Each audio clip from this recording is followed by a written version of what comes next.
ভালো মা বাবা হওয়ার জন্য কোন বিষয়গুলো বেশি গুরুত্ব দেওয়া প্রয়োজন সংক্ষেপে যদি বলতেন। আদর্শ মা বাবা, যে মা বাবা আল্লাহর কাছে রিওয়ার্ড পাবেন তাদের এই প্যারেন্টিং এর জন্য, সেই মা বাবা হওয়ার জন্য সবচেয়ে গুরুত্বপূর্ণ বিষয় হলো কোরআন এবং হাদিস একজন মা বাবা যে করণীয় গুলো, হুকুকুল আওলাদ বা সন্তান সন্ততির যে হকগুলো বলেছে সেগুলো ভালো করে বোঝা এবং সেগুলো আমল করা। আমাদের দেশে মা বাবার অধিকার নিয়ে অনেক ওয়াজ হয়, আলোচনা হয়, সন্তানের অধিকার নিয়ে খুব বেশি ওয়াজ আলোচনা হয় না। কেন হয় না? এর একটা কারণ হলো যে মানুষ প্রকৃতিগতভাবে সন্তানের প্রতি দয়া মায়া করে।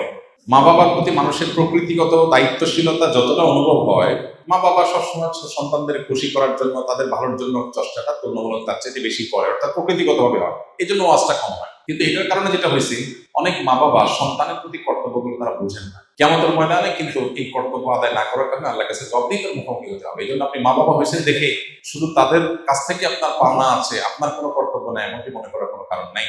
তো আদর্শ মা বাবা হওয়ার জন্য মা বাবা হিসাবে সন্তানের হকগুলো কি সেগুলো জানা গুরুত্বপূর্ণ। যেমন ফর এক্সাম্পল, সন্তান পৃথিবীতে আসারও আগে থেকে তার হক শুরু হয়ে যায়। কিভাবে? আপনি অবিবাহিত, আপনি বিয়ে করবেন, তাহলে আপনি একজন দিনদার জীবন সঙ্গিনী খুঁজবেন। কেন? যাতে করে আপনার অনাগত যে সন্তান সন্ততি তারা যেন দিনদার থাকে। মা যদি আল্লাহভীরু হয়, সন্তান আল্লাহভীরু হবে। ওই চিন্তা থেকে আপনি ভালো মা তালাশ করলেন, এটা কিন্তু সন্তানের হক আপনি আদায় করলেন। আর আপনি ওইটা মাথায় রাখলেন না, আপনি টাকা পয়সা অন্যান্য বিষয়গুলোকে মাথায় রাখলেন, তাহলে আপনার সন্তান দিনদার আদর্শবান আল্লাহভীরু হওয়ার বিষয়টাকে আপনি খেয়াল করলেন না, তাহলে সন্তানের অধিকার নষ্ট করলেন একরকম। ঠিক একইভাবে স্ত্রী সহবাসের সময় যে দোয়া পড়া হয়, এই দোয়ার মধ্যে কিন্তু অনাগত সন্তান যেন ভালো হয়, নেক হয়, শয়তানের পাকড়াও থেকে রক্ষা পায় যেন দোয়া করা। এটা কিন্তু সন্তান চিন্তা থেকেই আসে।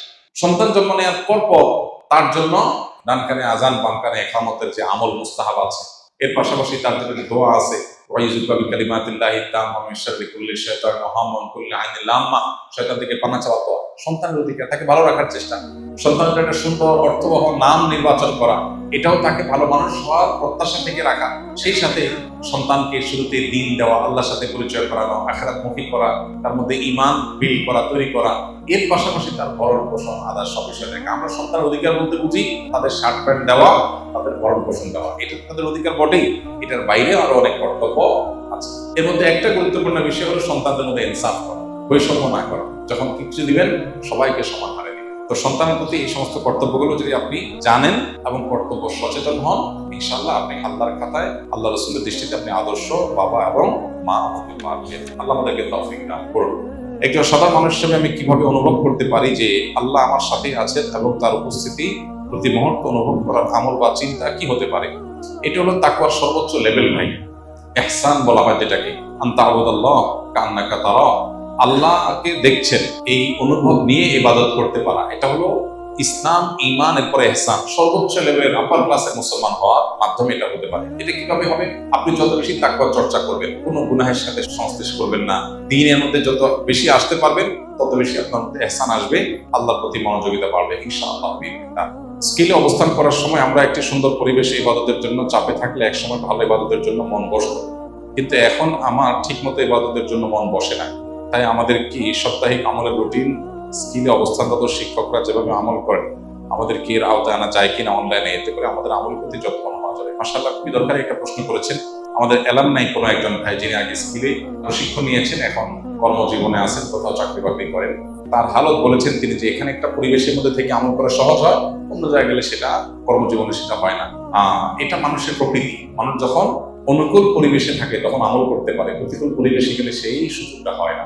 এই জন্য তাকে কয়েকটা কাজ করতে হয়। এর মধ্যে সবচেয়ে বড় কাজ হলো তিনি যেখানে আছেন ওর মধ্যে তার অনুকূল পরিবেশ খুঁজে বের করতে হয়। আপনার অফিসে নিশ্চয়ই কিছু নামাজি মানুষ আছে, নিশ্চয়ই একটা ভালো মানুষ আছে, তাদের সাথে সম্পর্ক গড়ে তুলতে হয়। এমন জায়গায় বাসা নিতে হয় যেখানে ভালো মানুষের সাথে সংস্কার বেশি হবে, এমন জায়গায় নামাজ পড়বেন যেখানে ভালো মানুষ বেশি পাওয়া যাবে। আর যেটা আপনি প্রস্তাব করেছেন, যেটা স্কিলের যারা দায়িত্বশীল আছেন তাদেরকে আমি বলবো বিবেচনা করার জন্য যে আমাদের এলাকাদেরকে কিভাবে আমলের ট্র্যাকের মধ্যে রাখা যায়। তবে আমরা একটা সুসংবাদ আপনাদেরকে দেই, আমরা ইনশাআল্লাহ অচিরেই একটা অ্যাপ ডেভেলপ করতে যাচ্ছি, যে অ্যাপের মাধ্যমে আমাদের হ্যাবিট গুলো আমরা শেয়ার করতে পারবো। যে যেখানে থাকি না কেন প্রতিদিন ইনপুট দিতে পারবো, আমাদের পরস্পর কম্পিটিশন হবে, জানাশোনা হবে এবং অনলাইনে আমরা একে অন্যকে ইনশাআল্লাহ তদারকি করতে পারবো, একটা নেটওয়ার্কের মধ্যে রাখতে পারবো। আশা করা যায় সেটা আমাদের আমলের ধারাবাহিকতা ধরে রাখতে হেল্পফুল হবে।